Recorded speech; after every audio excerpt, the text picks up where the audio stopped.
নমস্কার, আমার আরেকটি নতুন ব্লগে সবাইকে জানাই স্বাগত। আমার গোটা পুজোটাতে গলার অবস্থা ভীষণ খারাপ ছিল। ঠান্ডা গরম জলের জন্যই, বিশেষ করে গরম থেকে বেরিয়েই ঠান্ডা জল খাচ্ছিলাম, এই করে একদম গলা চোখড হয়ে গিয়েছিল। তাই পুজোর একটা ব্লগও আমি পোস্ট করতে পারিনি সেই সময়, তাই একটু পরে পোস্ট করছি। এখনও তো পুজোর মরশুমটা, যেটা আর কি অক্টোবর মাস, যে এই পুজো সবে সবে শেষ হয়েছে। অবশ্য কালী পুজোও এসে গেল, কিন্তু সেই মনের মধ্যে এখনও পুজোর যে ভাব বা রেশটা আমাদের রয়েই গেছে। তো তার জন্য আমি ব্লগগুলো আস্তে আস্তে এখন পোস্ট করছি। তো প্রথমেই হচ্ছে দিনটি ছিল পঞ্চমীর দিন। বাপি, মা, আঙ্কেল, আন্টি, আমি, আমার হাজব্যান্ড গিয়েছিলাম আমরা বেলুড় মঠের উদ্দেশ্যে। প্রথমেই দেখো সবাই মিলে বেরিয়ে পড়েছি। আমার বাপের বাড়িতে মা দুর্গার জন্য ভোগ রান্না হয়, অন্নভোগ, সপ্তমী, অষ্টমী, নবমী 3 দিন। তার জন্য ওই সময় বাবা মা বেরোতে পারবে না, তার জন্য ওদেরকে নিয়ে পঞ্চমীর দিনটা ঘুরিয়ে আসবো বলে নিয়ে গেলাম। এমনিতে তো আমি, আমার হাজব্যান্ড এবং আমার শ্বশুর শাশুড়ি কলকাতাতেই ছিলাম, আমার হাজব্যান্ডের মামার বাড়িতে। কিন্তু বাবা মাকে নিয়ে যাওয়ার কারণ হচ্ছে এইটাই যে ওরা পরে আর কলকাতা যাওয়ার সময় হবে না, সেই জন্য। তো পঞ্চমীর দিন সবাই মিলে হৈ হৈ করে বেরিয়ে পড়লাম।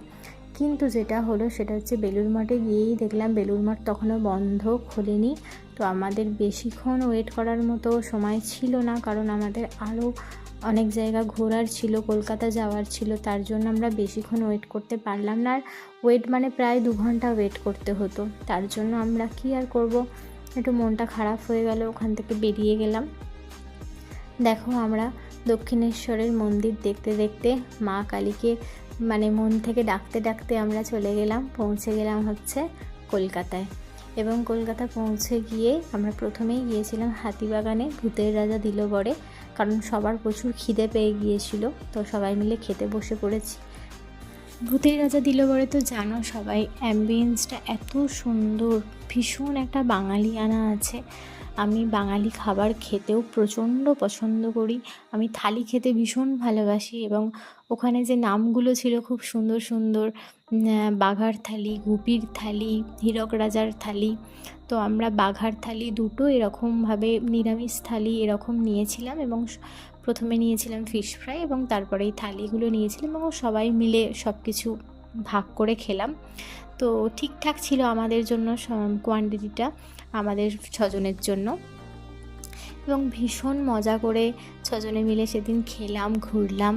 এবং তারপরে আমরা কয়েকটাই ঠাকুর দেখেছিলাম, কারণ খাওয়ার পরে আর মা, আন্টি এদের ক্ষমতা ছিল না বেশি হেঁটে ঘোরার। তো প্রথমে আমরা গিয়েছিলাম কাশীবোস লেনের ঠাকুরটা দেখলাম, খুব সুন্দর লাগলো দেখে। তারপরে আমরা গেলাম বেদান্ত মঠ। এবং আমার সব থেকে যেটা ভালো লাগলো, সেদিন ওখানটা একদম ফাঁকা ছিল, কেউ সেইভাবে লোকজন কেউ ওখানে ছিল না। আমরাই 6 জন শুধু ছিলাম, গেলাম, দেখলাম, খুব সুন্দর লাগলো প্রতিমা। এবং ওখানে আমরা বসেও ছিলাম বেশ কিছুক্ষণ, এত সুন্দর পরিবেশটা ওখানে, শান্ত। তার জন্য আমরা বেশ কিছুক্ষণ ওখানেই বসেছিলাম। তারপরে যাই হোক ওখান থেকে বেরিয়ে গেলাম শোভাবাজার রাজবাড়িতে তো এত ভিড়, তবুও যা হোক যেটুকু ভিডিও করতে পেরেছি তোমাদের সাথে সেটা শেয়ার করার চেষ্টা করলাম। দেখো, এই ছিল দিনের পর্ব। তারপরে তো আমরা চলে গেলাম আমার হাজব্যান্ডের মামার বাড়ি, এবং আমার বাবা মা আবার বাড়ি ফিরে এলো, আমার বাপের বাড়ি ফিরে এলো। আর আমরা 4 জন থেকে গিয়েছিলাম। এবার সন্ধ্যের পর্ব হচ্ছে আমার মামার মেয়ে আর তার মামার মেয়ে, ওরাও কলকাতাতেই থাকে। তো ওরা দুজন আমাদের সাথে হাতিবাগানে মিট করতে এসেছিলো সন্ধ্যাবেলায়। এই যে দেখো, তারপরে আমরা গেলাম করিমসে, এবং দেখো ওরা গিয়েই ফটো তুলতে ব্যস্ত। আর করিমসের সামনে এত ভিড়, আমাদের তো বেশ কিছুক্ষণ 20 মিনিট 25 মিনিট মতো ওয়েট করতে হয়েছিল। আমরা তো আরও বেশিক্ষণ ভেবেছিলাম 1 ঘন্টা 2 ঘন্টা ওয়েট করতে হবে, যাই হোক সেটা করতে হয়নি। আর তারপরে প্রথমে আমরা নিয়েছিলাম চিকেন তন্দুরি, এবং তারপরে নিয়েছিলাম তন্দুরি রুটি, বিরিয়ানি আর মাটন। তো এইভাবেই আমরা ডিনারটা সেদিন কমপ্লিট করলাম। তো আজকের মতো এইটুকুই, আবার কথা হচ্ছে পরের ব্লগে। টাটা।